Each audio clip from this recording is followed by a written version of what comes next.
Muy buenas tardes. Hoy vengo a explicar mi proyecto quimestral. Soy Cristóbal Israel Villa Romero, estudiante de tercero de bachillerato técnico de la unidad educativa Miguel Malo González, donde hoy hablaré sobre una novela de un libro llamado Huasipungo, el cual fue escrito por Jorge Icaza. Para este trabajo hemos encontrado los argumentos del mismo libro, por lo cual todos los argumentos a mostrar en las papeletas son del mismo escritor Jorge Icaza. Muy bien, comenzamos con el lugar. La actividad del pueblo gira en torno a la hacienda Cuchitambo, propiedad de Alfonso Pereira.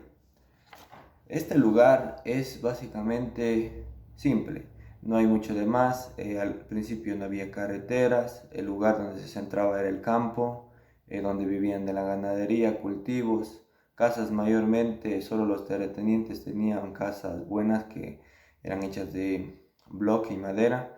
Los demás de los indios vivían en unas casitas de lodo y la gran mayoría se centraba en su trabajo en el campo. Aquí nos da a conocer el problema que llevó a toda esta comunidad indígena. Sería: la hacienda de Pereira está en crisis económica, pero él consigue firmar un contrato con extranjeros. Pues bien, don Pereira tiene problemas económicos y de impuestos. A mí me parece que ese es el problema, porque en mi opinión de ahí parte lo que sería la esclavización de los indios, porque con eso él quiere construir el carretero que llevará más rápido la movilización de los materiales que va a sacar y así obtener más ganancias. Por lo cual en mí en sí ese es el problema, opino que ese es el problema que llevó a la esclavización de los indios.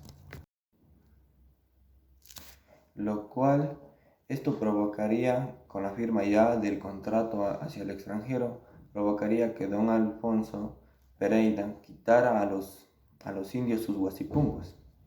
Los huasipungos eran unos lotes de tierra que se le daban a las personas para que sembraran, cultivaban y trabajaran, pero la gran parte de ese terreno, lo que se hacía, se daba como tributo hacia el patrón.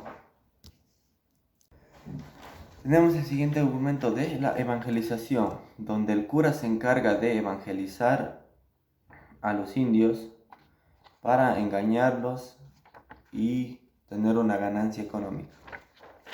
En mi opinión, esta es la parte donde a mí me parece interesante, el cual, por ejemplo, si el cura más antes decía que si era de darle largo trabajo, sufrir, hacer cualquier actividad, por ejemplo, lo que es en este caso la construcción del carretero, que es una actividad dura y difícil, sin trabajo, a veces sin comer, entonces vemos la facilidad que era del cura de decirles: si hacen eso, están ganando la entrada hacia el cielo. Y la verdad, muchas veces engañaban de esa manera, porque hay otras partes también en la historia que dice, por ejemplo, que los indios se reniegan a construir, se van de sus trabajos y viene él supuestamente diciendo que Dios les enviará un castigo. Y pues justo en ese momento se propuso una tormenta donde cayeron los rayos. Y era tanto el engaño que los indios se lo creían, decían: Dios está enojado, debemos cumplir con esta servidumbre tan amarga para poder así llegar al cielo. Eso sería lo que influiría aquí la religión, en mi opinión, algo así. Luego, el siguiente argumento que tenemos es ya el inicio de la construcción de la carretera, que con sus propias manos realizaban la carretera, que conlleva a muertes, enfermedades y al hambre. Pues en mi opinión, obviamente que el trabajo era forzoso, duro, porque primero tenían que acabar para la carretera, era un trabajo duro, al sol. Muchas de las veces sentían ya que les dolían los cuerpos, cansancio, tenían sed, la poca comida que se les daba, porque lo que ellos mismos sembraban les tenían que dar como tributo a los patrones. Entonces sí era una servidumbre demasiado fuerte. Y obviamente que cuando uno se esfuerza en un trabajo duro, sin una buena alimentación, se puede enfermar. Y eso conlleva finalmente también a la muerte. Esto sería el gran trabajo que ellos realizaban.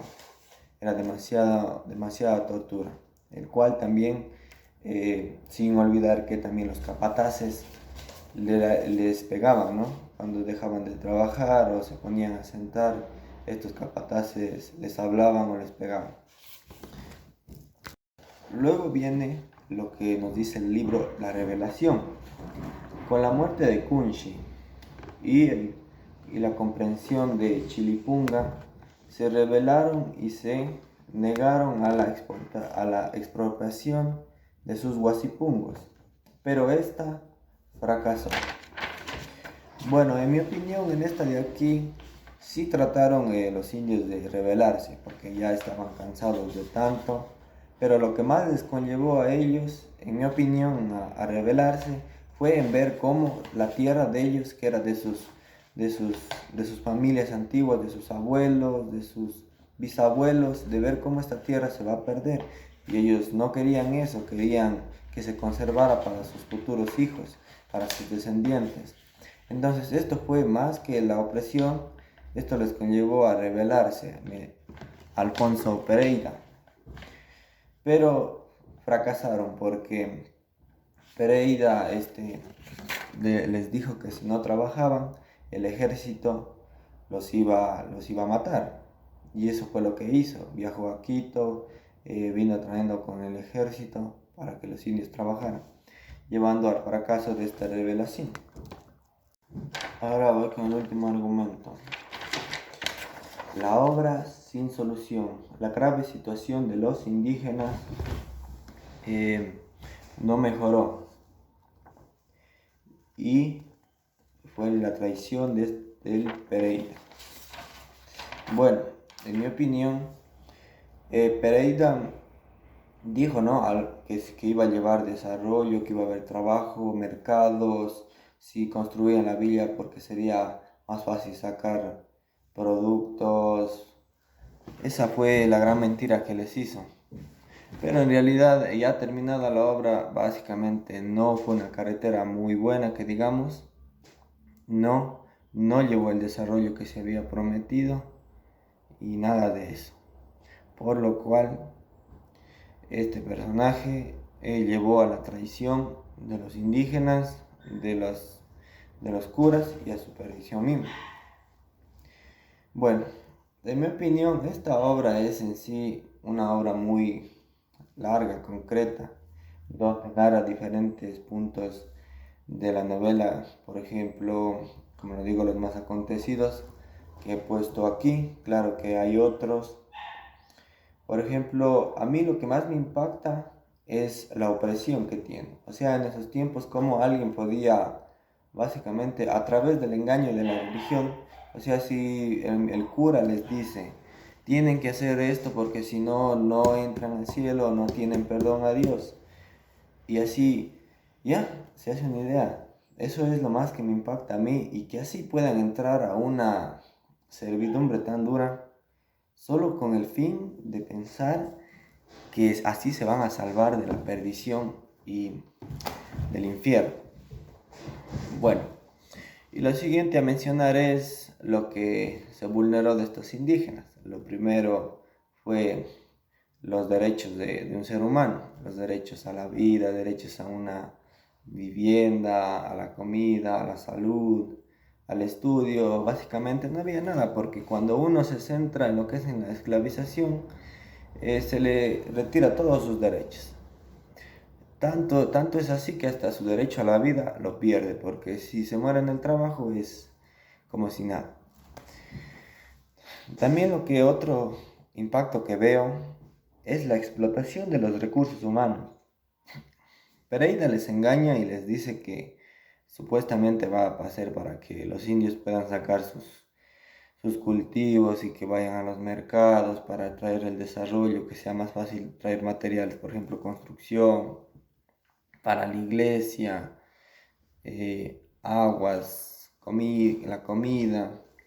Pero no, la finalidad de él era supuestamente sacar los recursos que tenían estos guasipungos, lo que era el petróleo, otros metales, pero no lo logró, porque básicamente los indios nunca se rindieron y nunca dejaron que sus guasipungos se perdieran, aunque sí se perdieron en algunas partes.